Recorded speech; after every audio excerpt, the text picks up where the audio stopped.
el marco conceptual, vamos a entrar también en algunos temas de control interno, sobre todo la normativa y algunos aspectos que son importantes dentro de la implementación del sistema.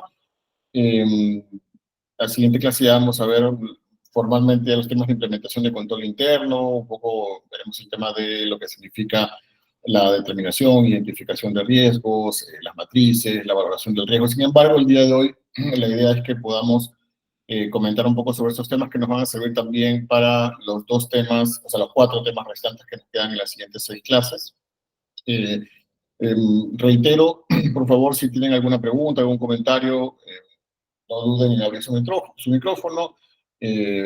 Para todos los casos soy Pedro, por favor, hagamos una relación un poco más horizontal al respecto y nada, la idea es también un poco que intercambiemos conocimiento, experiencias, quizá ustedes en algún momento han tenido alguna situación en particular y podemos compartirla directamente, así vamos enriqueciéndonos mutuamente. ¿Ok? Voy a compartir mi pantalla, déjenme un ratito.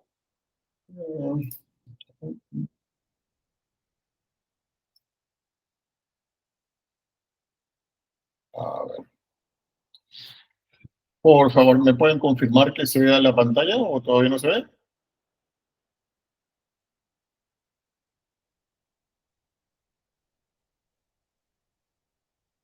Sí, se ve, fantástico. Entonces, la semana pasada nos quedamos un poco en poder ver efectivamente algunas atribuciones del Sistema Nacional de Control y nos quedamos un poco en esta lámina, luego de haber visto más o menos cómo se interrelaciona el Sistema Nacional de Control con la Contraloría General de la República, el órgano de control institucional o los órganos de control institucional que tenemos en cada una de las instituciones públicas. Y también analizamos un poco las funciones de las sociedades de auditorías externas, lo que conocemos como SOAS. Y la idea es que hoy un poco podamos ver algunas atribuciones del Sistema Nacional de Control y vayamos a ir entrando más o menos en los temas. Entonces, como vemos, las atribuciones del Sistema Nacional de Control están determinadas siempre y es importante que nos enfoquemos siempre en la Ley 27.785, que es la Ley Orgánica del Sistema Nacional de Control y de la Contraloría General de la República. Específicamente, las atribuciones que tenemos están determinadas por el artículo 15. Estas funciones están vinculadas básicamente en primer lugar, a efectuar la supervisión, la vigilancia y también la verificación de la correcta aplicación, perdón, la correcta gestión y utilización de los recursos y bienes del Estado. ¿Okay? Como parámetro, porque como hemos estado conversando durante la sesión anterior, efectivamente el tema es que siempre vamos a estar vinculados o direccionados a una adecuada utilización, a una adecuada gestión de los recursos y bienes del Estado, porque finalmente lo que tenemos que proveer es un servicio a la ciudadanía en términos generales desde la administración pública. Otra de las atribuciones del Sistema Nacional de Control está vinculada a la formulación oportuna de las recomendaciones para la mejora de la capacidad y la eficiencia de las entidades. El Sistema Nacional de Control no solamente existe para poder identificar falencias, sino la idea es, emitir sanciones, sino que también se emitan algunas recomendaciones que permitan una mejora, efectivamente, en la administración y distribución de los recursos. Quizá esta es una función que regularmente no se toma en cuenta, vamos, no es valorada adecuadamente. Estamos acostumbrados a que dentro del Sistema Nacional de Control estemos más vinculados a la supervigilancia de lo que estamos haciendo mal, es decir, la detección de situaciones que sean negativas para la administración pública. Sin embargo, o que afecten a la administración pública. Sin embargo, parte o quizá uno de los temas más importantes para el Sistema Nacional de Control está establecido en qué puedo hacer para recomendar a la administración pública en su conjunto sobre las acciones que yo debería implementar. ¿Okay? Básicamente estas están destinadas a que la Contraloría o el órgano de control institucional o los resultados de las auditorías te dicen, oye, aquí tienes una oportunidad que podrías explotar o estás llevando a cabo determinadas acciones que probablemente podrían causarte un perjuicio. Por tanto, te hago recomendaciones para que mejores el procedimiento de gestión. Luego tenemos el impulso de la modernización y el mejoramiento de la gestión pública a través siempre de la optimización de los sistemas de gestión y del ejercicio del control gubernamental.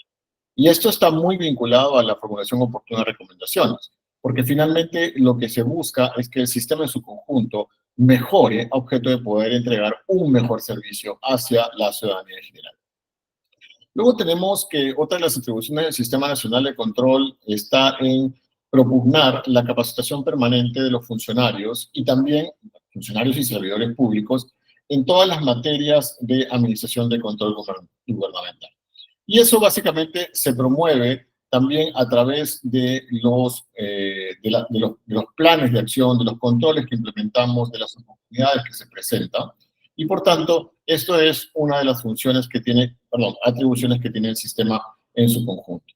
Por otro lado, también tenemos esta atribución de exigir a los funcionarios, ¿okay? Estamos acá en responsabilidad por actos, exigir a los funcionarios y los servidores de cualquier entidad pública la plena responsabilidad por los actos que desempeñan como parte de su función. Y esta quizá es uno de los temas que vincula directamente a todos y cada uno de los servidores de la administración pública. En ese sentido, es obligación de cada servidor público o cada persona natural o jurídica que tenga vinculación con los recursos públicos desarrollar las actividades de manera adecuada. Esa es básicamente quizá la atribución que se vincula a los temas de la determinación de responsabilidad por parte de la Contraloría General de la República. En ese sentido, es sumamente importante que siempre, en primer lugar, estemos actualizados en relación a qué es lo que debemos hacer en el ejercicio de las funciones, pero al mismo tiempo seamos como observadores en relación a no solo nuestro trabajo, sino aquello que se vincula con el trabajo de los colaboradores que nos rodean. Porque alguna actuación o alguna decisión mal implementada podría acarrear algún tipo de responsabilidad para una persona en particular. Recordemos también que el hecho no solamente significa, en términos de responsabilidad, no solamente significa haber obtenido algún tipo de beneficio, sino también está vinculada a los temas de inconducta funcional. Hoy por hoy, incluso, los temas de inconducta funcional están siendo relevados en los temas del sistema de control interno. Si bien es cierto, estos temas se estuvieron exigiendo desde la etapa de implementación del control interno de los últimos 3 o 4 años, las instituciones públicas están tomando cada vez más énfasis en esta situación a través de la implementación del sistema de control interno, la inclusión, pero sobre todo la identificación que ha tenido mayor desarrollo en el último año a partir de la aprobación de la guía para la implementación del sistema de riesgos que afecta la integridad pública, que establece por un lado riesgos de corrupción, pero por otro lado también los riesgos de inconducta funcional. Entonces, es sumamente importante que, considerando esta atribución del Sistema Nacional de Control, en cuanto a responsabilidad de los servidores y funcionarios, seamos cada vez más cuidadosos en la forma en cómo desarrollamos una determinada función. Por otro lado, tenemos la atribución de emitir, como un resultado de las acciones de control que se realizan permanentemente, los informes respectivos con el debido sustento técnico y legal. Esto es sumamente importante porque si los informes que nacieran a partir de las acciones de control no tuvieran sustentos técnicos y o legales, difícilmente podríamos tener recomendaciones o determinaciones de responsabilidades. En ese sentido, el sistema cuida bastante de que se consideren todos los aspectos técnicos y legales antes de la emisión de algún tipo de opinión. Sin embargo, también es facultad de aquellos que han sido supervisados que ante la emisión de algún tipo de informe con alguna recomendación o con la determinación de algún tipo de responsabilidad, puedan aclararse en el debido momento cuáles son las acciones que llevaron a cabo y en base a qué criterios se tomaron las mismas. Y finalmente, pero no por ello menos importante, también se encuentra la atribución de brindar el apoyo técnico al procurador público o al representante legal de la entidad en los casos en que deban iniciarse acciones judiciales derivadas de una acción de control. En muchos casos, no voy a decir pocos, lamentablemente, sí existe la necesidad de tomar acciones en relación a algunos resultados que se han tenido dentro de la gestión de la administración pública. Por tanto, eso nos va a significar la importancia y la necesidad de poder tener estos temas al respecto. ¿Ok? Ahora, como vimos en la ley del control interno, como vimos en la clase anterior, En cuanto a la normativa vinculada al control interno, tenemos básicamente la Ley 28.716, que es la Ley de Control Interno de las Entidades del Estado, que ha sido complementada con la normativa interna por parte de la Contraloría General de la República. ¿Ok? En ese sentido, cuando hablamos de la Ley 28.716, tenemos que hablar básicamente del propósito de esta ley. Y básicamente el propósito de la Ley de Control Interno de las Entidades del Estado es cautelar y fortalecer los sistemas administrativos y operativos con acciones y actividades de control previo, de control simultáneo y de control posterior.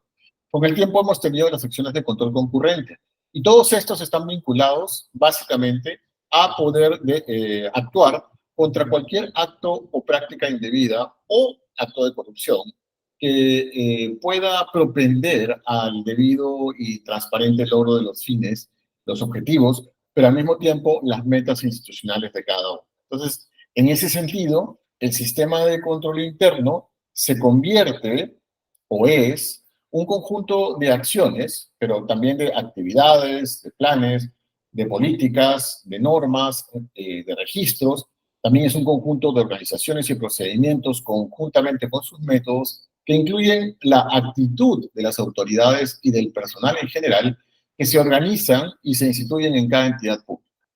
Y esto básicamente para la consecución de los objetivos indicados. En ese sentido, el sistema de control está, o la definición de este conjunto de acciones se encuentra definido siempre en el artículo 4 de la ley 28.716. Otro de los aspectos que son sumamente importantes de esta ley de control interno está vinculado con la responsabilidad. ¿Qué es la responsabilidad? Que tiene que ver básicamente con lo que hemos estado conversando, que determina que la inobservancia de la ley, ¿okay? Es decir, cuando no estás pendiente de lo que se puede y se debe hacer, se genera algún tipo de responsabilidad administrativa y funcional. ¿Okay? Y esta responsabilidad administrativa y funcional da lugar a la imposición de una sanción. Y esta es la consecuencia que estamos viendo en los últimos años. De hecho, comentábamos en la clase anterior que la Contraloría General de la República ha puesto bastante énfasis no solo en los procesos de determinación de prejuicios que se han causado a las entidades y al Estado peruano en términos federales, sino también está implementando ya o ha iniciado la implementación de las sanciones.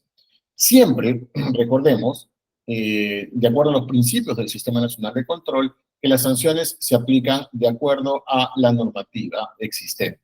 ¿Ok?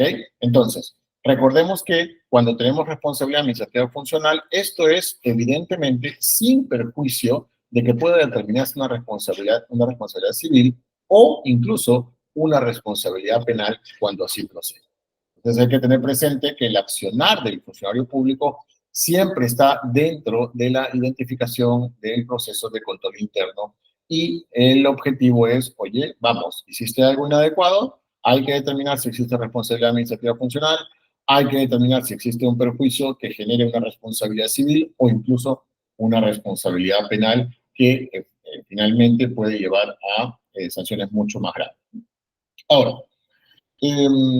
cuando se aprueba la ley vinculada al tema de control interno, la Contraloría General de la República aprobó la resolución 320 del año 2006, efectivamente, específicamente el 3 de noviembre, y resuelve en su artículo primero aprobar las normas de control interno cuyo texto siempre forma parte integrante de la resolución. Estas son básicamente normas aplicables, obligatorias para todas las entidades del Estado, y como bien lo dice, está de conformidad con lo establecido en la propia ley 28.716, que es la ley de control interno de las entidades del Estado, como estamos viendo.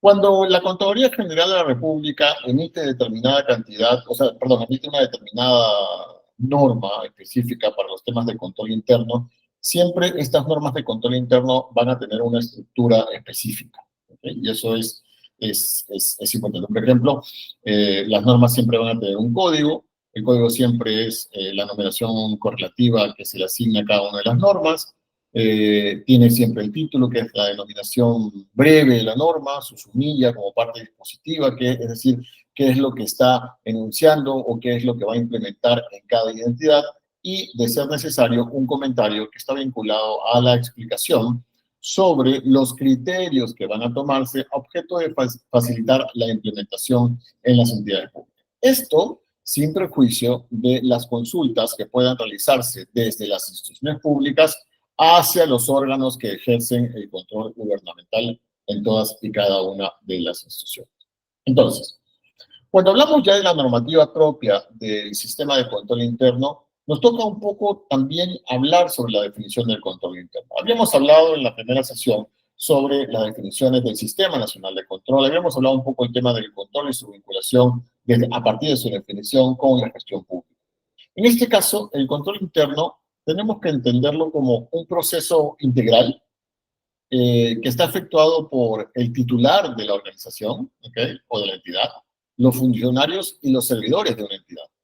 Y este proceso, en realidad, se diseña para enfrentar los riesgos que pueden afectar a una institución. Más adelante vamos a ver un poco las definiciones de riesgos y qué cosas es lo que hacemos con ellos, objeto de implementar un debido control interno.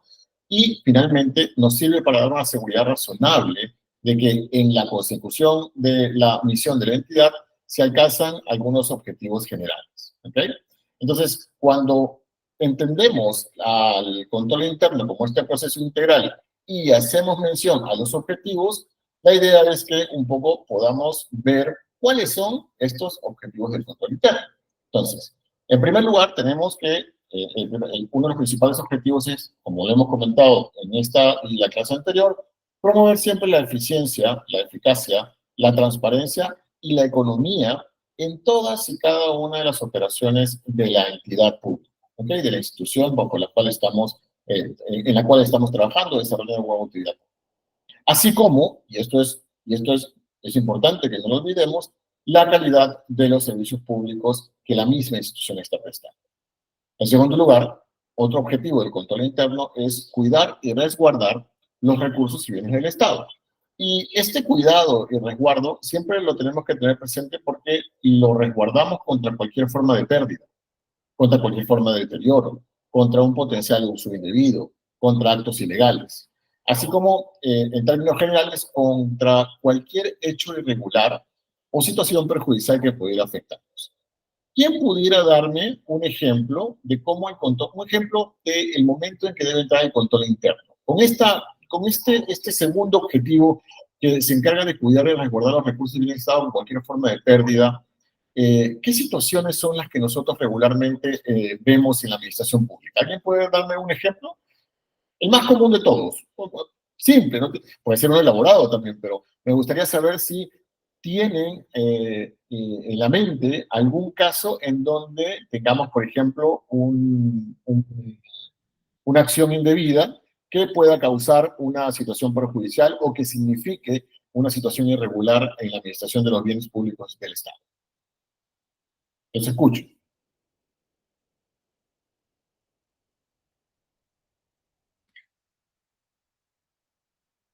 ¿Nadie? A ver, les voy a dar un ejemplo sencillo. ¿Han escuchado los casos de algunas autoridades que utilizan el automóvil de la institución para hacer actividades personales? O, peor todavía, le entregan el auto a su esposa o a su esposo para que se traslade y realice otro tipo de actividades. El sistema de control interno lo que hace es, en la región Callao, ok, ¿qué viste, Karen? ¿Qué pasó en la región Callao? Cuéntanos.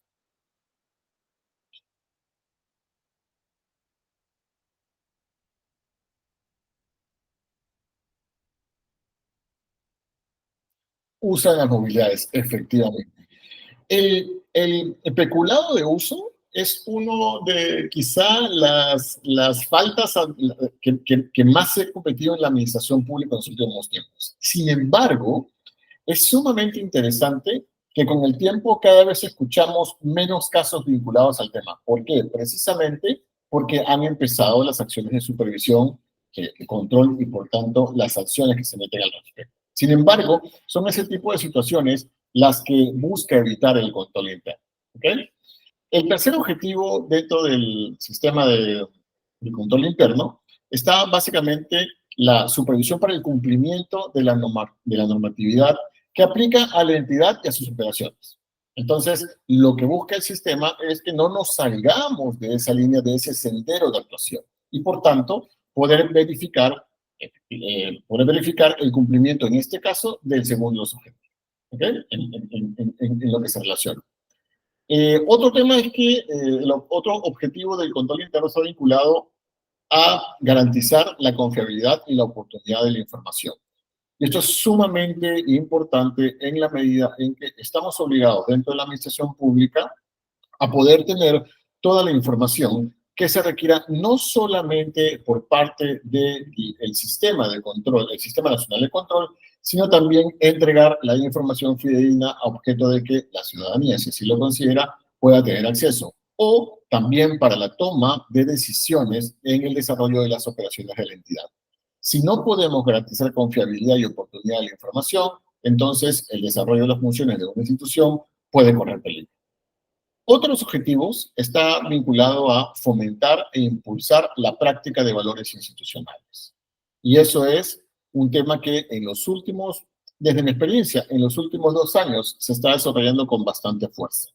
Las instituciones públicas cada vez más, debido al compromiso de las personas que dirigen esas instituciones, y más aún diría yo, un aporte bastante interesante de la Secretaría de Integridad Pública, está desarrollando acciones para que los servidores conozcan cuáles son los valores de la institución y de la administración pública en términos generales, pero al mismo tiempo conozcan cuáles son las consecuencias que pueden generarse para los servidores y funcionarios si es que se actúa en contra de los valores de cada una de las instituciones, en términos generales, en los valores de la administración. Y finalmente, pero no por ello menos importante, el objetivo del control interno está vinculado también a la promoción del cumplimiento por parte de los funcionarios y de los servidores públicos de rendir cuentas por los fondos y bienes públicos. ¿Okay? Estos fondos y bienes que están puestos a su disposición, están puestos, o sea, a su cargo, por una determinada misión, por un objetivo encargado, y que de alguna, iba a decir de alguna otra forma, sino que estos objetivos o estos encargos o estas misiones han sido aceptadas por parte del servidor o del funcionario. Entonces, la idea es que podamos siempre rendir cuentas por los fondos que son entregados por A o B razones a un determinado servidor o un funcionario. ¿Okay? ¿Cuál es la importancia, teniendo en cuenta estos objetivos que se determinan para el sistema de control interno? La pregunta es, ¿cuál es la importancia del control interno? ¿Alguien se anima a soltar alguna idea sobre la importancia del control interno? Puede ser en el chat o pueden abrir su micro.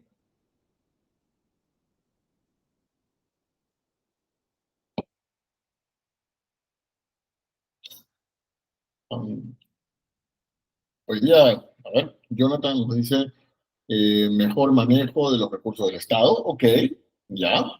Eso es básicamente está vinculado a los objetivos. Creo que es uno de los aspectos que puede generar importancia. Pero ahí me gustaría preguntarte, Jonathan, un poco para ver si vamos en la misma lógica. ¿Qué pasa cuando manejo inadecuadamente recursos del Estado? O, te voy a replantear la pregunta. ¿Qué es eso que puede afectar el manejo de recursos del Estado? ¿Cómo le llamamos a esas situaciones que pudieran generar un manejo inadecuado de los recursos del Estado?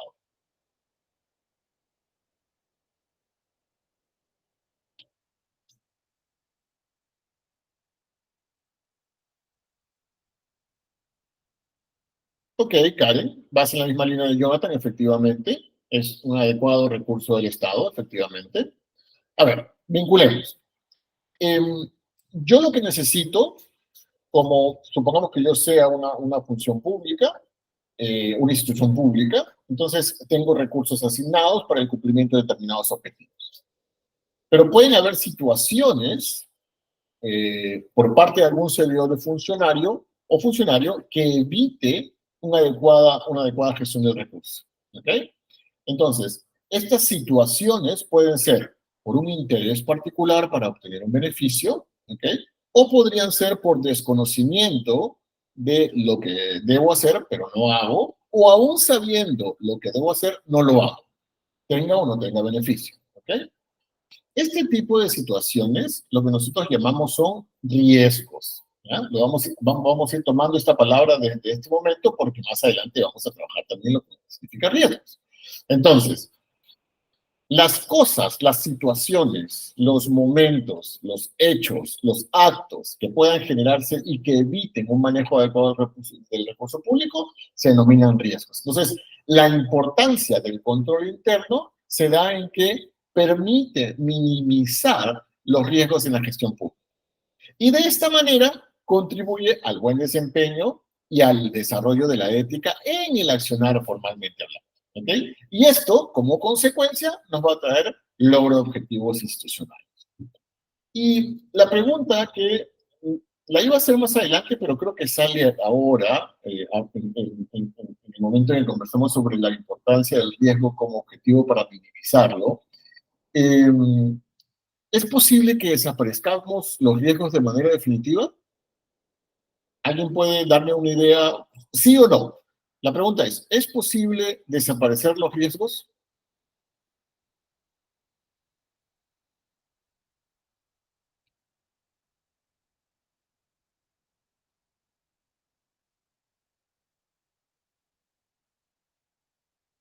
Es una pregunta, ¿se pueden prever las consecuencias de los posibles riesgos? Sí, es cierto, se pueden prever las consecuencias. Una vez que identifico el riesgo, digo, si esto sucede, entonces las consecuencias van a ser A, B, C y D. Y efectivamente, ahí digo, oye, a objeto de prever las consecuencias de estos riesgos o estos posibles riesgos, tengo que implementar un sistema de control, tengo que implementar controles. Sin embargo, a partir de lo que Jonathan nos menciona, es importante decir que el riesgo solo lo podemos minimizar, ¿ok? Y algunos de ellos, ¿okay? Porque es muy difícil determinados riesgos minimizarlos. Entonces, el riesgo es imposible que desaparezca. Lo que hacemos con los controles y con la evaluación permanente y la supervisión dentro del sistema de control interno es siempre intentar minimizar la ocurrencia de un riesgo. ¿Ok? Y riesgo, como vamos a ver más adelante, siempre es la posibilidad de un hecho que afecte el normal desarrollo de una acción que debe realizarse correctamente. ¿Ok? Entonces, pensemos que el control interno nunca va a poder desaparecer el riesgo. Lamentablemente, va a ser así. No puede desaparecer el riesgo, pero lo que hace es minimizarlo, intentar controlarlo.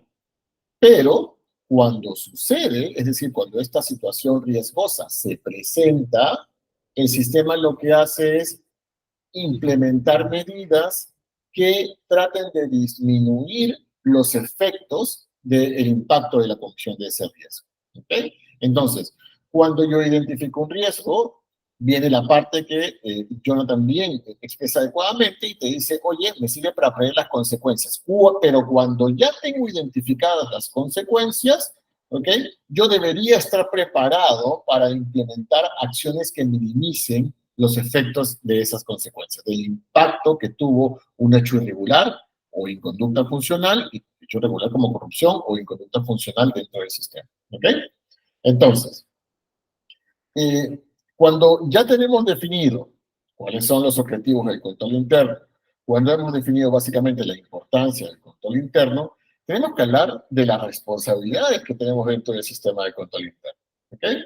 Entonces, cuando hablamos de responsabilidades o roles y responsabilidades, tenemos que decir que el control interno es efectuado por diversos niveles jerárquicos. ¿Okay? Estos roles se asumen formalmente y entregan responsabilidad prácticamente a toda la organización. Y eso significa los funcionarios, los auditores internos, el personal de menor nivel jerárquico, todos aquellos que participan dentro del desarrollo de los objetivos o de los productos que entrega una determinada institución, todos ellos participan o contribuyen para que el sistema de control interno funcione con eficacia, eficiencia y economía, que son los tres conceptos que siempre manejamos dentro del sistema de control gubernamental.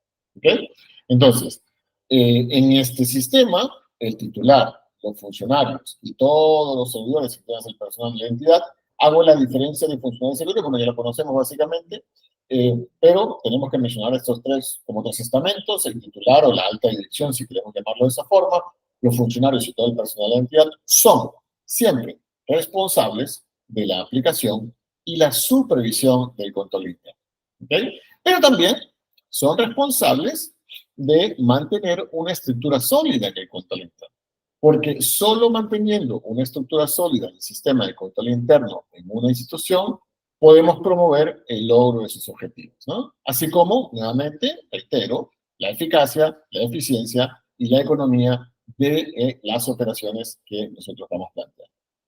Ahora, hasta aquí todo muy bonito, pero es un hecho que el sistema de control interno tiene algunas limitaciones. ¿Okay? Entonces, la eficacia del control interno a veces se puede ver afectada. ¿Okay? Y acá vamos a ver algunos puntos, cuatro o cinco puntos, que nos van a ayudar a entender un poco sobre las limitaciones del sistema de control interno.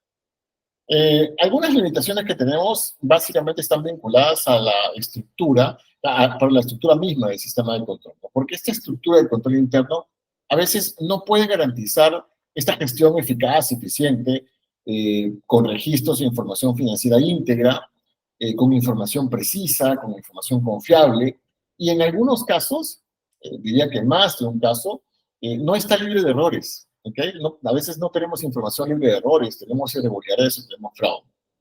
Entonces, la eficacia del control interno siempre, y esto es uno de los temas que tenemos que tener en cuenta, siempre puede verse afectada por causas asociadas a los recursos humanos, a los recursos materiales, a cambios en el ambiente externo o en el ambiente interno.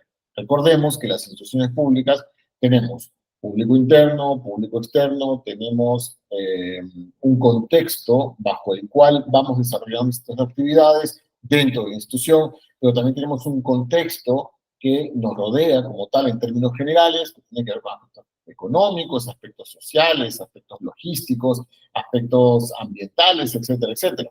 Siempre es importante, por ello, para poder salvar la limitación de la eficacia del control interno en cuanto a los obstáculos que nos presenta el contexto, tanto interno como interno, es que hagamos una evaluación permanente de qué es lo que está pasando, qué está cambiando y cómo estos cambios afectan a nuestro proceso de supervisión de un adecuado funcionamiento en la gestión de las operaciones. Por otro lado, el funcionamiento del control interno siempre depende de un factor humano. Y ya por el solo hecho de depender de un factor humano, estamos hablando de la limitación. Teniendo en cuenta que el ser humano no es perfecto y teniendo en cuenta que tenemos personal, lamentablemente existe, no solamente en el Perú, sino en cualquier país del mundo, situaciones que lindan con la corrupción, entonces este factor humano puede afectar siempre, en principio por errores, ¿ok? Errores de concepción, errores de criterio, pero también pueden verse afectados, como mencionábamos, por actos de negligencia o, lo que es aún más grave, por actos de corrupción. Personalmente, no me gusta hacer diferencias entre la negligencia y la corrupción. Creo que la negligencia también es, desde un particular punto de vista, un acto de corrupción, pero es bueno objeto de entender distintos factores, que podemos tener errores de concepción en cuanto a la interpretación de la norma, de las normas que nos rigen, de los procedimientos que tenemos que seguir o de los criterios que tenemos que cumplir, y también de la negligencia y de la corrupción. Es por eso que eh, aun cuando podemos controlar la competencia y la integridad del personal, que está vinculado, que aplica para el sistema de control interno mediante un adecuado proceso de selección y entrenamiento, a veces las cualidades de las personas pueden ser a presiones externas o internas dentro de la entidad. Y esto es un tema que tenemos que fortalecer dentro del sistema. De hecho, hoy, como les mencionaba, el sistema está dando mucho énfasis al desarrollo de conocimientos sobre los temas de ética e integridad de la administración pública, pero también las consecuencias que pueden generarse o su incumplimiento, ¿no? Entonces, incluso si el personal que realiza el control interno para que vean cuán importante es el factor humano. Si el personal que realiza el control interno no entiende cuál es su función en el proceso, o incluso, aún entendiendo su función, decide ignorarlo, el control interno resulta ineficaz. ¿Ok? Permítame un ratito, por favor, que voy a cerrar la ventana porque la cortina se está moviendo demasiado. Tengo un minutito. ¿Ok?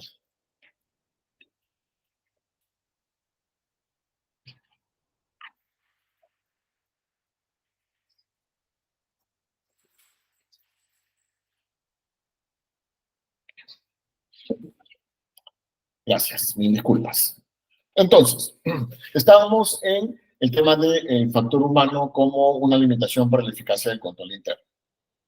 Otra de las limitaciones que tienen que ver con la limitación a la eficacia del control interno, y ojo que cuando hablamos de limitaciones a la eficacia no significa que sean obstáculos que son insalvables, ¿ok? Estamos hablando de situaciones que tenemos que tener en cuenta a objeto de poder garantizar esta eficacia. Pero tenemos que ser conscientes de eso, porque el sistema en su conjunto es consciente de eso.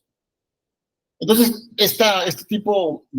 otro tipo de limitación pueden ser las restricciones que podemos tener en términos de recursos materiales. Ejemplo, no tenemos recursos para poder implementar adecuadamente las actividades. Entonces, esto puede acarrear costos a los controles en relación con el beneficio. ¿Okay? Entonces, es sumamente importante. Mantener un sistema de control interno con el objetivo de eliminar el riesgo de pérdida a veces no es realista y nos puede conllevar a costos elevados que no justifican ningún beneficio que podamos identificar de manera previa, ¿no? Por ello, cuando determinamos el diseño y la implementación de un control en particular a cualquier los riesgos identificados dentro del sistema de control interno, la probabilidad de que exista un riesgo y el efecto potencial de este en la entidad siempre debe ser considerado. Y debe ser considerado esto de la mano con los costos que se vinculan a su implementación. ¿Okay? Y además, los costos que están relacionados a la implementación o la implantación de nuevos controles aparte de los que ya hemos identificado. Otro tema que es importante que mencionemos, que diría que está vinculado a los cambios en el ambiente externo, eso lo hemos mencionado hace unos instantes, que son básicamente los cambios en el ambiente externo e interno. Pero quizá acá podemos desarrollar un poquito más la idea cuando hablamos sobre que los cambios organizacionales, los cambios de los titulares, de los funcionarios, también pueden tener un impacto sobre la eficacia del control interno. Es sumamente complicado el nivel de movimiento que existe en la administración pública. ¿Okay? En la administración pública, lamentablemente, al no tener un sistema de gestión de personal que establezca una plana permanente, salvo las instituciones que tienen ya implementado su régimen servir, los cambios del personal son constantes, no solo del titular de la entidad, sino también de los funcionarios que trabajan directamente con el titular de la entidad.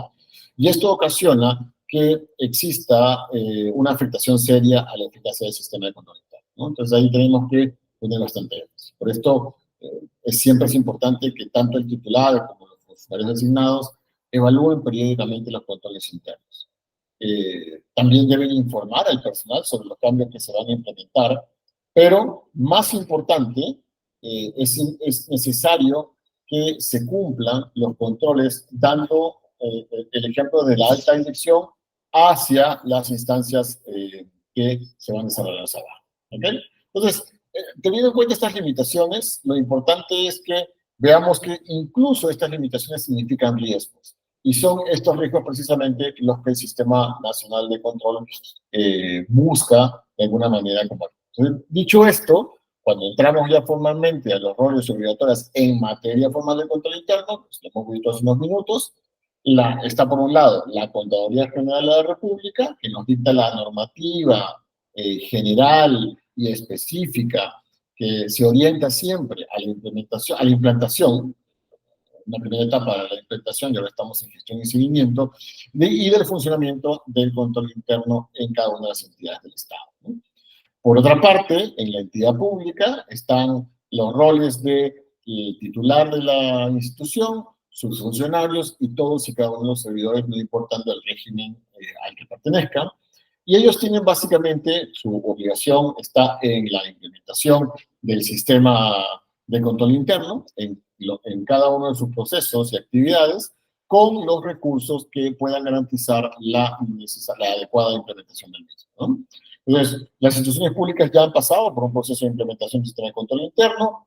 Tenemos distintos niveles en los que se priorizan algunos productos respecto de los cuales vamos a implementar el sistema o vamos a incluir dentro del sistema, pero también tenemos instituciones que tienen el 100% de los productos que tienen que estar supervisados por su sistema de control interno. Y finalmente, ya está el Sistema Nacional de Control, que nuevamente vemos aquí a Contraloría General de la República y a los órganos de control institucional que se encargan de evaluar el control interno de las entidades del Estado. Entonces, ¿qué sucede aquí? Cuando nosotros ingresamos toda la información, que hemos identificado riesgos, hemos identificado controles, hay una evaluación permanente en relación a si esto se está cumpliendo adecuadamente y estamos logrando las metas establecidas dentro del sistema. ¿Bien? Ahora, ¿cuáles son los componentes del sistema de control interno? Los componentes del sistema de control interno fueron básicamente incorporados a partir de COSO. COSO, al igual que otros sistemas, tenemos el sistema COSO de gestión de riesgo, tenemos el sistema australiano, tenemos el sistema americano, tenemos incluso las normas vinculadas a las ISOs, pero en el Estado peruano se determinó que COSO era el modelo que más se adecuaba para el control interno de la administración pública peruana, y se incorporó a través de este informe, o mejor dicho, este informe incorporó en una sola estructura conceptual los distintos enfoques existentes en el ámbito mundial. Entonces, la administración dijo, oye, bueno, trabajemos con esto, ¿no? Entonces, actualizó sus procesos de diseño, de implantación y evaluación del control interno, y definió el control interno como este proceso que constituye un medio para lograr un fin. ¿Ok? Entonces, y lo interesante en este caso es que no considera al control interno un fin en sí mismo, sino que lo toma como un medio para lograr un fin. ¿Ok?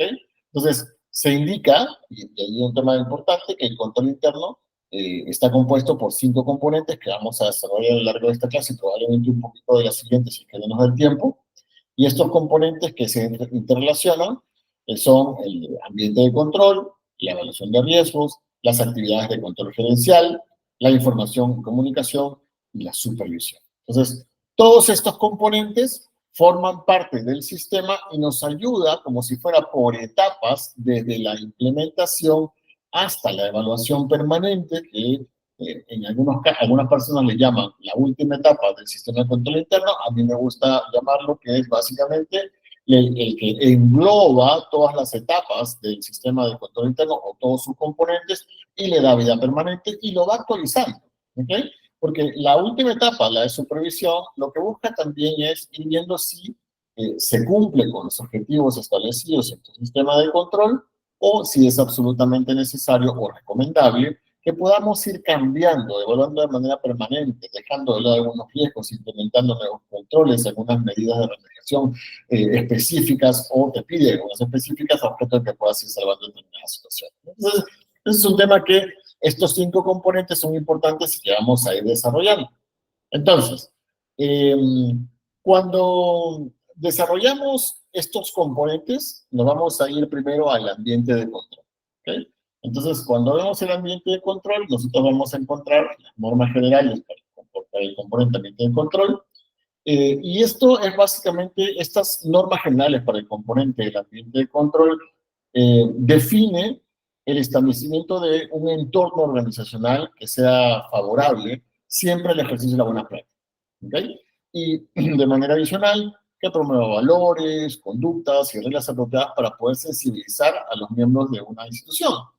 Y en su conjunto, lo que genera es una cultura de control interno, una cultura en la cual cada uno de los servidores, funcionarios y el propio titular va desarrollando. Estas prácticas, estas conductas o estas reglas que consideramos apropiadas para una cultura de control interno van a contribuir siempre al establecimiento del fortalecimiento de políticas, ¿okay? Que son formalmente de la institución, y procedimientos de control interno que nos ayuden o nos conducen, ¿ya? Por así decirlo, al logro de los objetivos institucionales una cultura institucional de control fundamental, ¿no? Entonces aquí el titular, los funcionarios, los miembros de la entidad deben considerar como fundamental la actitud asumida respecto del control interno.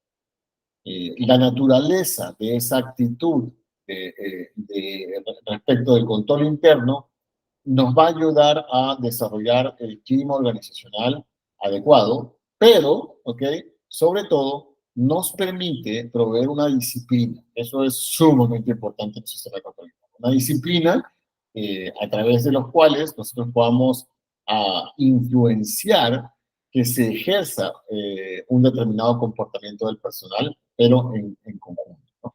Entonces, este ambiente de control está constituido por, a su vez, 8 componentes u 8 subcomponentes que están vinculados en la filosofía de la dirección, integridad de valores éticos, la administración estratégica, la estructura organizacional, la administración de los recursos humanos, la competencia profesional. Diría que la administración de recursos humanos y la competencia profesional son dos temas que van estrechamente ligados, pero se considera que es importante que los mantengamos separados.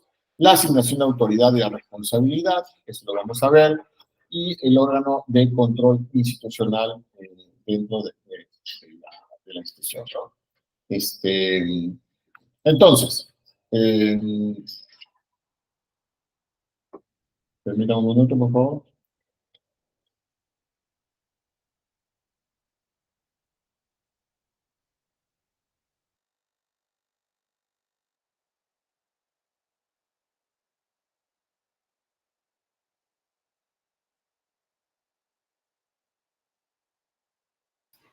A ver, mil disculpas. Tocaron el timbre.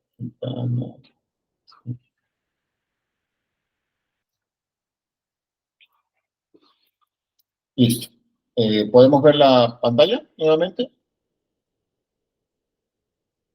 Sí, creo que sí. Ok. Entonces, estábamos viendo que tenemos 8 componentes. Estos 8 componentes los vamos a desarrollar un poco para tener una idea de qué es lo que estamos planteando al momento de hablar. Y el primero de ellos tiene que ver básicamente con la filosofía y la dirección. La filosofía de la dirección como componente del ambiente de control comprende la conducta y las actitudes que deben caracterizar siempre una gestión. Respecto, y siempre, estos temas es siempre vinculado a el control interno. Entonces, esta conducta debe estar dirigida a establecer un ambiente de confianza y un ambiente de confianza positivo, ¿okay? Y de apoyo hacia el control interno.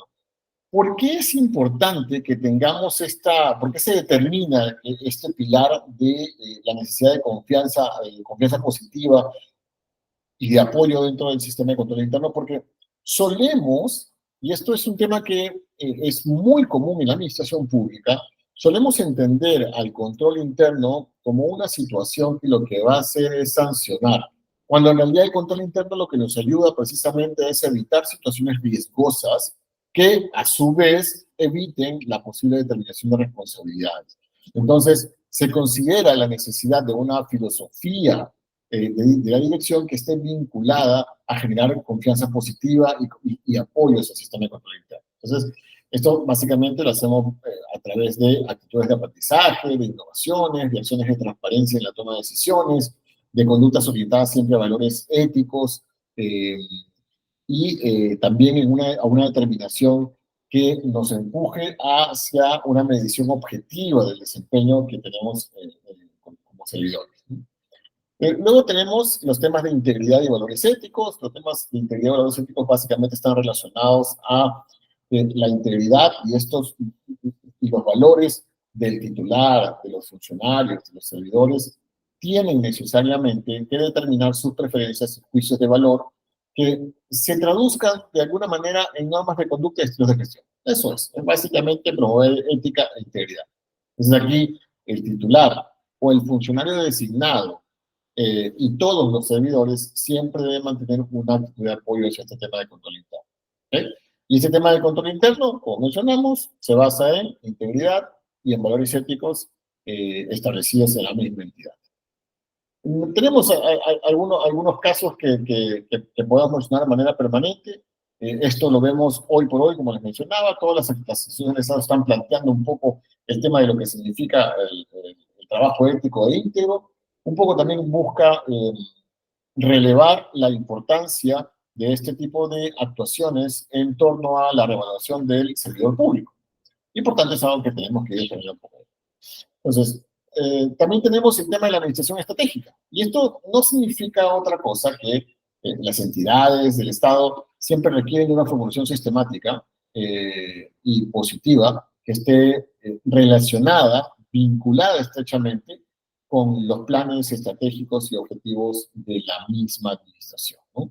Pero que a su vez también tengan un control efectivo que se derive de una programación de operaciones, que esté asociada a las metas que se pone la entidad y finalmente también que sea una expresión en unidades monetarias del presupuesto anual. O sea, significa que nuestro objetivo siempre debe estar dirigido a que podamos utilizar, administrar, gastar, por así decirlo, el tema de nuestro presupuesto de una manera adecuada.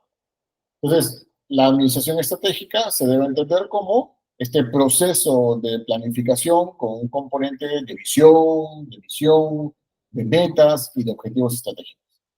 En una entidad sin administración estratégica, el único resultado que vamos a tener es que el control carece o va a carecer de fundamentos de importancia. Entonces, solo se va a limitar a la verificación del cumplimiento de ciertos aspectos formales. La idea es que el sistema en realidad nos ayude en términos generales, no solamente que cumplamos el ABC, sino que nuestro ABC esté vinculado, que vea más allá, ¿okay? Que vea hacia el futuro, que se actúe con estrategia. En la administración estratégica también significa que tengamos un análisis de la institución, perdón, de la situación de la institución, y del entorno. Ya hemos hablado anteriormente hace unos minutos sobre el tema del entorno, y este entorno debe considerar elementos de análisis, debe considerar los resultados alcanzados en los últimos periodos para saber cómo nos vamos a proyectar, las causas potenciales que pueden explicar algún tipo de desvío de la programación que hemos realizado, no sé, la identificación de las demandas actuales y las demandas futuras que pudiera tener la ciudadanía. También tiene que ver mucho la administración estratégica con los productos de las actividades de formulación, ¿okay? Con cómo vamos generando cumplimiento, cómo vamos haciendo seguimiento, cómo vamos haciendo evaluación. Todos estos elementos siempre deben estar formalizados en documentos de gestión que se deben aprobar y se deben autorizar siempre de acuerdo con la normativa vigente. Y finalmente, la administración estratégica está vinculada al titular, o sea, significa que el titular o el funcionario designado debe difundir estos documentos tanto dentro de la entidad como de la ciudadanía en general. Entonces aquí, dentro de la administración estratégica, uno de sus últimos puntos habla también sobre la transparencia hacia la ciudadanía en términos generales para que conozca cuáles son mis metas y cómo pienso llegar para proveerte los productos que tenemos en mano. Luego vemos el tema del componente de estructura organizacional. Y aquí el titular o el funcionario designado siempre, absolutamente siempre, sin ningún elemento a considerar en contrario, debe desarrollar y aprobar y actualizar su estructura organizativa. ¿Por qué? Porque solo supervisando, evaluando, aprobando y actualizando esa estructura organizativa, podemos trabajar en un marco de eficiencia y de eficacia. Y esto a su vez contribuye a lograr objetivos. En este caso, lo que hacemos o lo que debemos hacer es diseñar una estructura orgánica que no solo contenga unidades, sino también procesos, operaciones, no sé, el tipo y el grado de autoridad que puede tener alguien en relación con los niveles jerárquicos, los canales y medios de comunicación, tanto interno como externo, las instancias de coordinación interna y de coordinación también interinstitucional, que puedan resultar pertinentes y necesarias para la institución.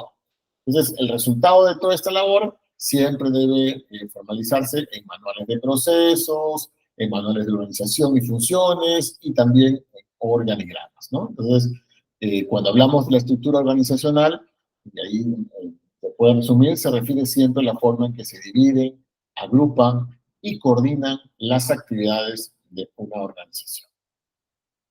¿Qué más tenemos ahora? El otro componente que tiene que ver con la administración de los recursos humanos. Aquí es absolutamente necesario que el titular o el funcionario designado establezca políticas y procedimientos necesarios que aseguren una apropiada planificación y administración del recurso humano de la institución. ¿Okay? Esto es un tema sumamente difícil, ¿okay? Porque la idea es que podamos garantizar el desarrollo profesional. La idea es que podamos asegurar la transparencia, la eficacia, la vocación de servicio que está destinada efectivamente siempre a la ciudadanía. Entonces, dentro del proceso de administración de recursos humanos vemos esta como escalerita que tiene que ver con el reclutamiento, la selección, la contratación, el proceso de inducción, que si bien es cierto, la primera etapa tiene que ser lo más transparente posible a objeto de que podamos contratar a los mejores profesionales, es cierto, no siempre es así, pero se propende a esa situación, que hay una adecuada inducción, es decir, que el servidor que ingrese, que puede o no tener experiencia dentro de la administración pública, tenga la inducción necesaria a objeto de que entienda a qué tipo de institución ha entrado, cuáles son las partes que participan y cuál es su misión dentro de la organización, que tenga capacitación y desarrollo permanente, que haya un sistema de relaciones laborales adecuada, que tengan los sistemas de seguridad, salud en el trabajo, higiene y las compensaciones que necesitan y la gestión del desempeño adecuada. Para esta gestión que nos permite de alguna manera ir fortaleciendo el capital humano de la administración pública. Entonces, vemos aquí que el componente de recursos humanos es un componente sumamente importante que también se vincula con la competencia profesional. ¿Ok? Perdón.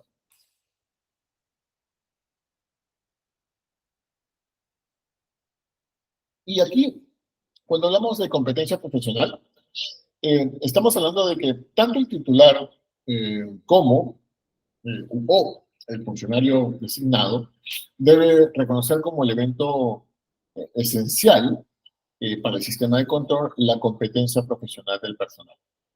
Y esta competencia profesional siempre debe estar acorde con las funciones, pero también con las responsabilidades asignadas para cada entidad. Aquí lo que tiene que haber es que, o lo que debemos entender es que la competencia en términos generales, cuando hablamos de competencia profesional, incluye conocimiento, incluye capacidades y habilidades para poder ayudar a asegurar una actuación ética, una actuación ordenada, económica, eficaz y eficiente, porque no debemos olvidarnos de estas palabras, así como un adecuado entendimiento. Se suele utilizar la palabra buen entendimiento, que es un adecuado entendimiento de las responsabilidades individuales relacionadas con el sistema de control interno. Entonces, dentro de la competencia profesional, vemos que el titular o el funcionario designado tiene necesariamente que especificar en los requerimientos del personal el nivel de competencia, señores. El nivel de competencia que se requiere para los distintos niveles y puestos de la entidad. Pero no solamente eso, que ya es un gran reto, sino que también debe asignar las tareas para los procesos que va a desarrollar. Ahora, esto es un gran tema porque en la administración pública, si bien es cierto, hay instituciones que se caracterizan por no solo hacer el requerimiento del personal que se necesita, sino contratar el personal adecuado. También tenemos, por otro lado, instituciones en las que no necesariamente estos requisitos se cumplen a cabalidad. Entonces, el control interno necesita de competencia profesional y, por tanto, ese es otro gran reto que tenemos en el sistema. Finalmente, los temas de competencia profesional están vinculados a que tanto el titular, los funcionarios y los servidores de una institución determinada tienen necesariamente o deben mantener el nivel de competencia que le permite entender la importancia de lo que hace, ¿okay? Del desarrollo, de la implantación y del mantenimiento de un buen sistema de control interno. Entonces, ahí entramos también, estamos vinculados al tema de recursos humanos, de una capacitación permanente que permita obtener o alcanzar los resultados esperados, ¿no?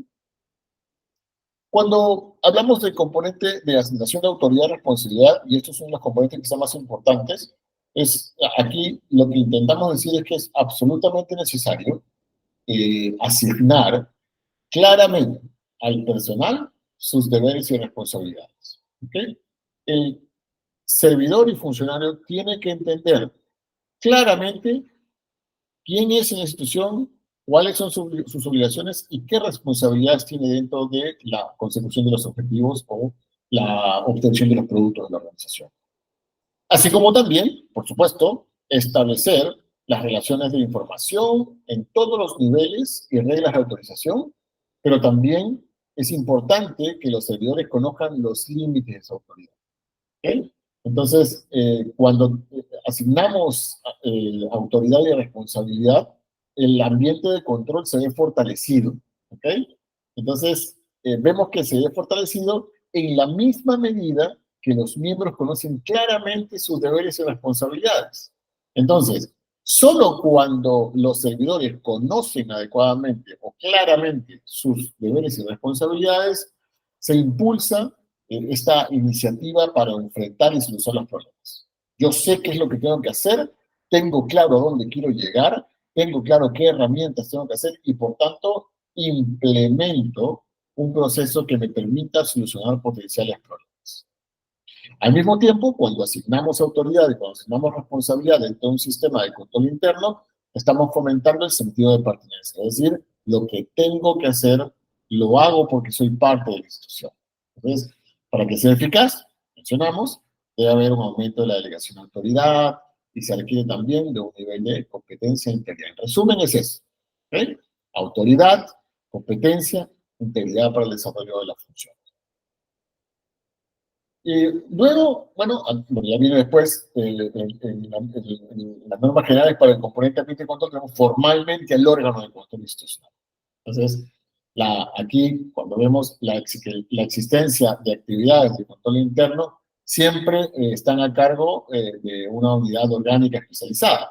Entonces, en las entidades públicas, esta unidad orgánica especializada se denomina órgano de control institucional y debe estar siempre debidamente implementada, porque de esta manera se puede contribuir de manera significativa siempre a un ambiente de control. Entonces, los órganos de control institucional realizan siempre sus funciones, y esto es lo que tenemos que tener siempre claro, con arreglo a la normatividad del sistema de control, al Sistema Nacional de Control, los sujetos a la supervisión, perdón, y estar sujetos a la supervisión por parte de la Contraloría General.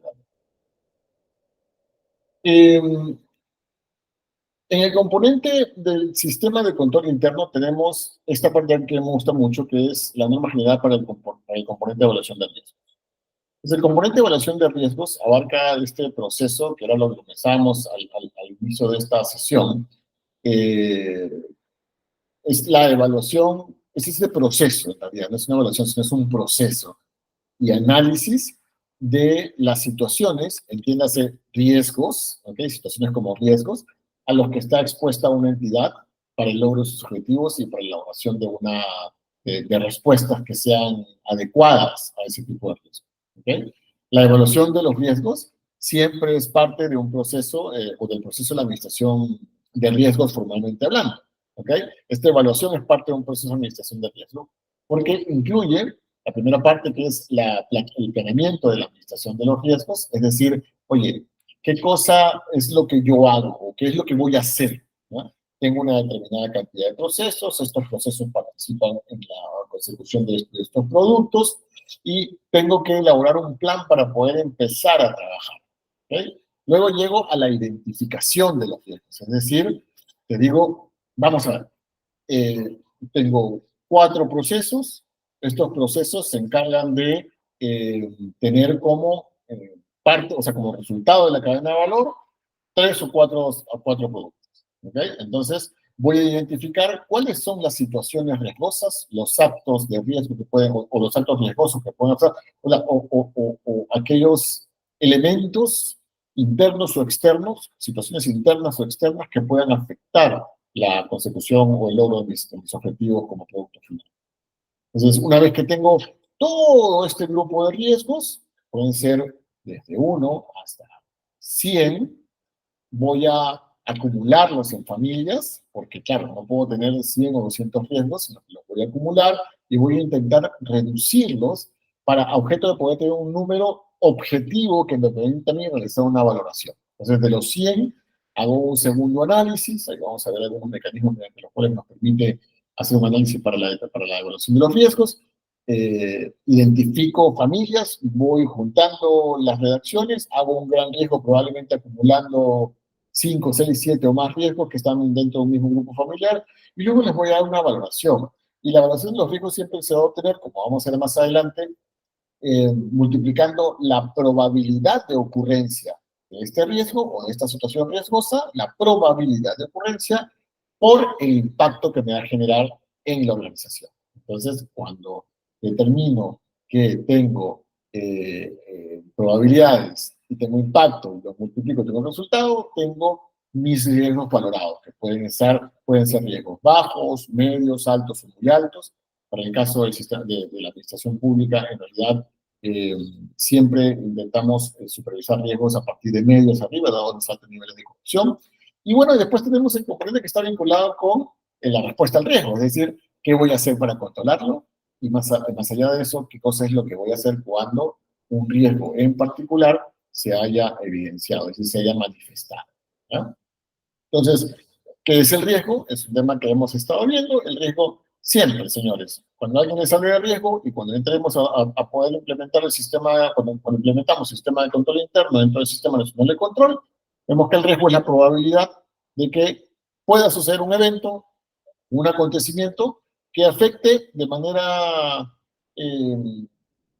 regularmente hablamos de que el riesgo puede afectar de manera adversa o negativa el cumplimiento de los fines, las actividades o de las operaciones y del logro de las metas y objetivos institucionales. Pero el riesgo, en términos generales, afecta de manera positiva o negativa. ¿Okay? Siempre una situación riesgosa puede también generar efectos positivos. Pero objeto de la evaluación del sistema de control interno, siempre tenemos que entender el riesgo como aquel acontecimiento, aquel evento, aquel hecho, aquel suceso que afecte de manera adversa o negativa. Particularmente para el sistema de control interno, que afecte de manera negativa el cumplimiento de los objetivos. Entonces, siempre medimos nuestros riesgos desde, bueno, también ya la figurita que low es bajo y high es alto, ¿okay? El riesgo siempre está aquí. Y es básicamente que tenemos que medir si esta probabilidad de ocurrencia va a significar un impacto alto dentro de la organización, ¿no? Entonces, eh, cuando hablamos del planeamiento de la administración de los riesgos, he dicho, o sea, aquí desarrollamos y documentamos estrategias claras, organizadas, que pueden ser interactivas, incluso que sirven para identificar y valorar nuestros riesgos, todos estos que efectivamente impactan en la entidad, impidiendo el resultado de los logros de objetivos que nos hemos planteado, ¿no? Entonces, este planeamiento lo que nos dice es que nosotros debemos desarrollar planes y métodos de respuesta, pero también debemos generar un plan de monitoreo, ¿no? Porque de nada sirve que yo identifique un riesgo, identifique un control, si no es que estoy monitoreando qué va a pasar, ¿no? Porque este monitoreo también puede significar la necesaria, o mejor dicho, un necesario cambio, tanto en el plan como en las respuestas que yo puedo dar, ¿no? Y finalmente, lo que hacemos es que se puede presentar un programa para la obtención de los recursos necesarios que nos permitan definir acciones en respuesta a los riesgos. Porque puedo tener un riesgo, puedo haber identificado un control, pero no tengo los recursos para la implementación de ese control. Tengo que mis planes de acción para poder implementar un control a una situación que pueda afectar el cumplimiento de mis objetivos, va a requerir recursos. Entonces, el plan de acción va a incluir la forma en cómo vamos a ir intentando obtener el recurso necesario para ello. Dentro del planteamiento de la administración de riesgos, efectivamente tenemos ahí, o sea, hay varias metodologías. La metodología de identificación de riesgos siempre en una entidad puede significar una técnica en particular o una combinación de técnicas, ¿okay? Que siempre nos va a dar algunas herramientas de apoyo para el trabajo formal. Entonces, estas técnicas de identificación de riesgo siempre deben tomar como base, esto es algo que hay que tenerlo claro, eventos y tendencias pasadas, ¿ok? Porque también tenemos que ver qué fue lo que sucedió anteriormente, porque nos sirve como experiencia. Oye, nos sucedió A o B situación y no pudimos evitarla, no la vimos venir, y lo peor de todo es que probablemente tampoco supimos reaccionar adecuadamente. Entonces tengo mi experiencia como parte, ¿no? Y también, antes de tener el pasado como un antecedente, tenemos las tendencias, perdón, las técnicas de prospectiva que nos pueden ayudar en términos generales a poder identificar. Entonces, tenemos, por ejemplo, técnicas de recopilación, como está las tormentas de ideas, perdón, ahí está mal escrito, en realidad, el brainstorming es lluvia de ideas, técnica Delphi, cuestionarios y encuestas, entrevistas, el FODA también puede significar, que es el que regularmente muchas administraciones usan, que es el de fortalezas, oportunidades, debilidades y amenazas. También tenemos técnicas de diagramación, que es la diagramación de causa y efecto, los diagramas de flujos de procesos que nos ayudan a identificar situaciones específicas en las cuales los riesgos se pueden presentar. Podemos hacer una técnica de inventarios de riesgos. Eso significa que directamente vamos identificándolos y vamos poniéndolos por cada uno de las áreas de los procesos y vamos determinando qué tipo de riesgo podemos ir teniendo. O sea, hay una serie de sistemas o de mecanismos que nos permiten. El que mejor funciona desde una experiencia personal es el tema de la lluvia de ideas. Creo que en un proceso de lluvia de ideas permite a la persona, tanto aquel que domina la implementación o la implementación de gestión de riesgos, como aquel que es nuevo en la materia, ayuda un poco a analizar la situación y a poder evidenciar consecuencias de un determinado evento. O, a través de una función, identificar cuáles son las situaciones que podrían ser riesgosas que podrían evitar su cumplimiento. Entonces, ahí es un tema que también tenemos que podemos utilizar. Bueno, lo que le decía básicamente el brainstorming o la lluvia de ideas, o sea, esta técnica de grupo, para mí en realidad es la más adecuada, ¿no? Porque nos permite la formulación de teorías sobre potenciales causas desde distintos puntos de vista y desde distintos puntos de vista desde de la formación profesional, que eso es una cosa que más nos ayuda. La identificación de posibles soluciones también, el tratamiento de la resistencia al cambio, porque en realidad, señores, en la administración pública el tema de la resistencia al cambio es bastante fuerte y nos es útil efectivamente para también la identificación de los principales problemas que pudiéramos tener en la implementación de determinados componentes, ¿no? Luego, en el proceso de identificación de riesgos, aquí lo que hacemos es tipificar todos y cada uno de los riesgos que puedan afectar el logro de los objetivos en una entidad. ¿Okay? Y siempre es bueno que tengamos aspectos, o sea, identifiquemos aspectos externos y aspectos internos. Los factores externos, como ya lo he mencionado, pueden ser económicos, medioambientales, políticos, sociales, tecnológicos, eh, no sé, lluvias y catástrofes, protestas sociales, apagones tecnológicos, probablemente, no sé, esto de pirateo, etcétera, etcétera. Nos pueden, falta de recursos financieros, todo ese tipo de son recursos externos que nos pueden afectar. Los factores externos, los internos están más reflejados o nos ayudan o reflejan más o menos las elecciones que realiza la administración, que incluye, por ejemplo, la infraestructura que tenemos, el personal con el que contamos, los procesos que tenemos que seguir para poder cumplir con nuestros objetivos y el desarrollo tecnológico que tengamos en la entidad. Entonces, nosotros vemos en este cuadro que tenemos, hemos dividido, por ejemplo, aquí tenemos a nivel institucional, factores internos, externos, los internos hemos puesto redefinición de políticas institucionales, sistemas de información nuevos y modernos, crecimiento rápido de la entidad, falta de documentos de gestión. Algunos externos pueden ser nuevas políticas de gobierno, los desastres naturales, como has mencionado. A nivel de la actividad o factores que nos afectan de operación, información y de auditoría, también puede ser incumplimiento de normatividad, ausencia de transparencia, falta de diligencia, ausencia de control. En los temas de auditoría también es que no tenemos. Entonces vamos acumulando, se dan cuenta.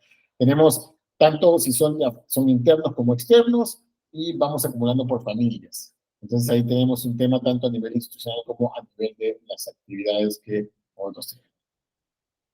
Y claro, lo que le decía, en la evaluación de los riesgos, nosotros entramos primero por la identificación, pasamos por este proceso de valoración y determinamos, y ese es un tema que efectivamente hoy determinamos, nuestra tolerancia al riesgo. Cuando hablamos de la tolerancia al riesgo, es que elegimos, ¿ok?, con qué riesgos podemos, o cuál es el nivel del valor de riesgo que podemos tener. Entonces, formalmente hablando, nosotros decimos hoy día, oh, vamos a partir del riesgo medio, es que tenemos que seguir adelante. Es un tema que siempre, siempre debemos tener presente, porque solo cuando determinamos es decir, cuánto riesgo podemos aceptar, cuál es el valor de lo que podemos aceptar, estamos preparados para poder avanzar al siguiente nivel. Entonces, en términos generales, cuando hablamos del proceso de la gestión del riesgo, hablamos de la identificación de los riesgos asociados a las actividades, hemos dicho, o los externos. Evaluamos, es decir, determinamos la probabilidad y el impacto, ¿okay? Eso es importante, pero también, una vez que hemos evaluado o determinado probabilidad e impacto, tenemos que priorizarlos. ¿A cuáles de estos riesgos nosotros vamos a atacar? Acá tenemos siempre, bueno, los aceptables, bajos, moderados, altos, muy altos. A partir de moderado, o lo que conocemos medio, es algo que tenemos que empezar a trabajar dentro del control interno, ¿ok? Y esta primera evaluación, ¿ok? Cuando le asignamos un valor y que nos puede dar moderado o alto, ese primer valor es lo que nosotros conocemos como el riesgo um, inherente, es aquel riesgo con el que, es el valor con el que nace ese riesgo, pero cuando implementamos controles, lo que buscamos es tener un riesgo residual, es decir, el riesgo residual es el riesgo inherente con control. Y su resultado nos dice, ah, mira, me bajó. ¿Okay? Entonces, probablemente cuando tengamos un riesgo medio, con la aplicación del control, podemos decir, ah, ahora es un riesgo bajo. Entonces, ya no lo voy a incluir en el sistema de control. Sin embargo, sí estoy pendiente de que cualquier situación pueda suceder. Y finalmente, para eso nosotros usamos controles, establecemos responsabilidades, pero más importante, establecemos plazos. Y eso es un tema que tenemos que establecer adecuadamente. Tenemos 10 minutos más. Quisiera saber si hasta este momento tenemos alguna consulta que podamos ir absolviendo, algún comentario, porque para poder si no, seguir avanzando con el tema.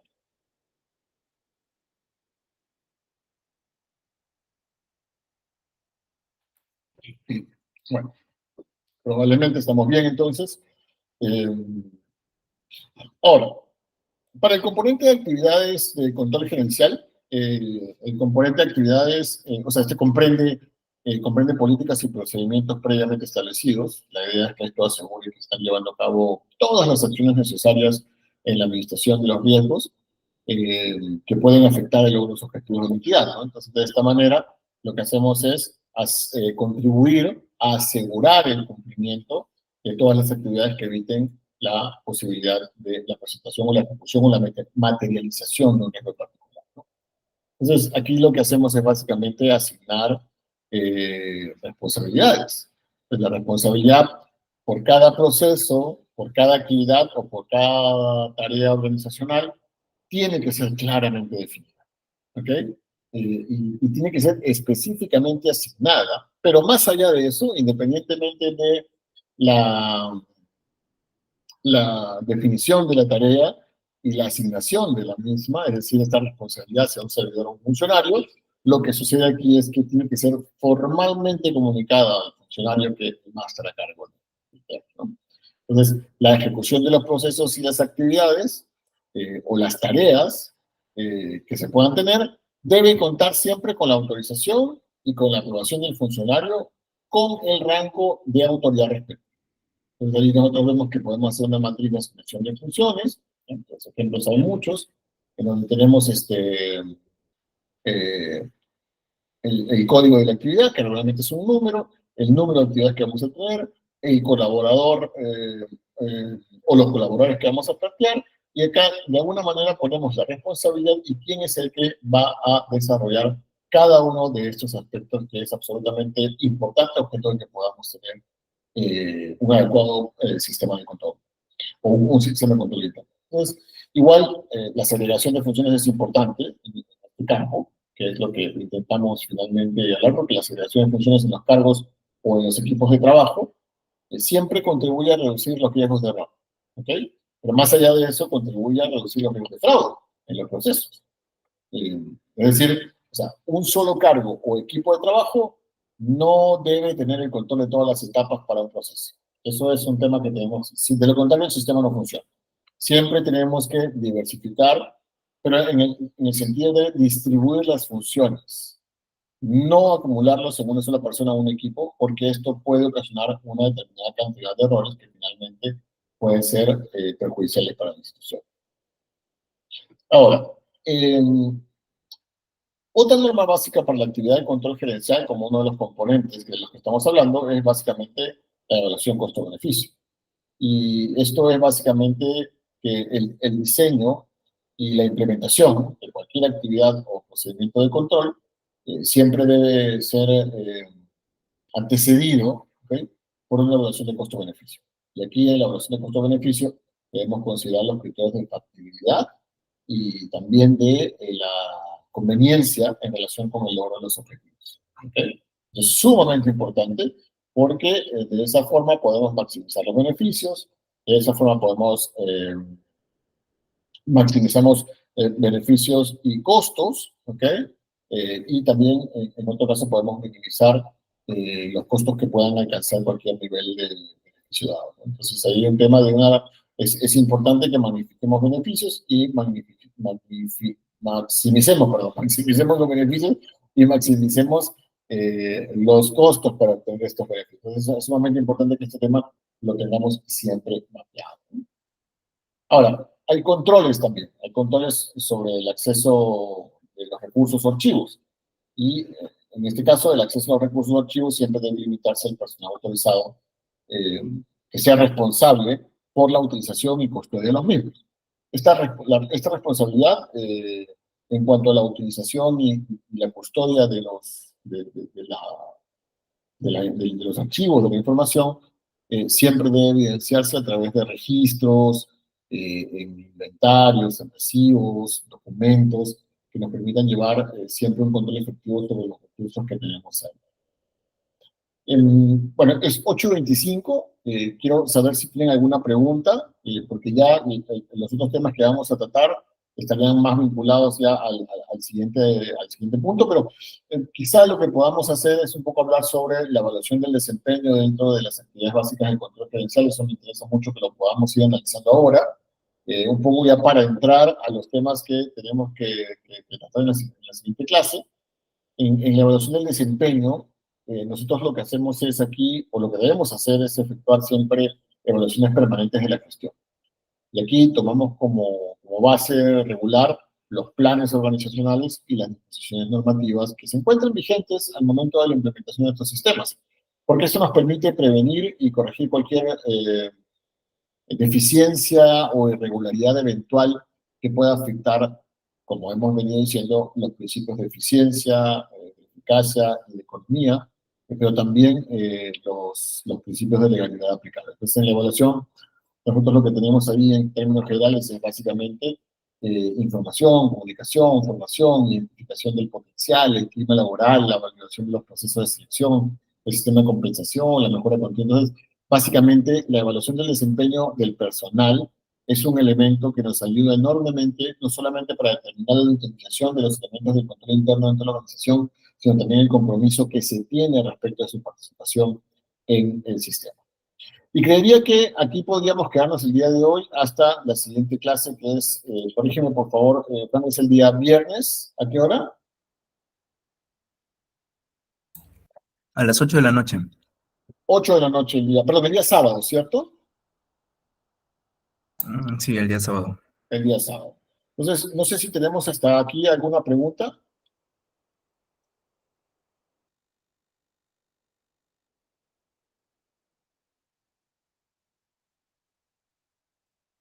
Fran, creo que no tenemos ninguna pregunta y comentario, entonces quedo aquí atento a las últimas indicaciones de la clase de hoy.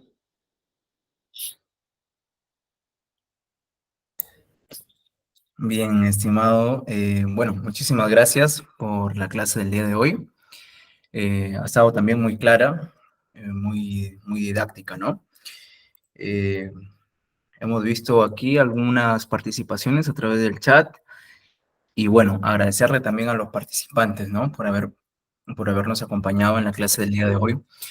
Antes de ya dar por finalizada esta reunión, vamos a hacer una dinámica con algunas preguntas, ya que ustedes no han hecho preguntas durante la clase, voy a hacer Bueno, unas Sandra creo preguntas. que levantó la mano, Sandra. Ya, listo, a ver.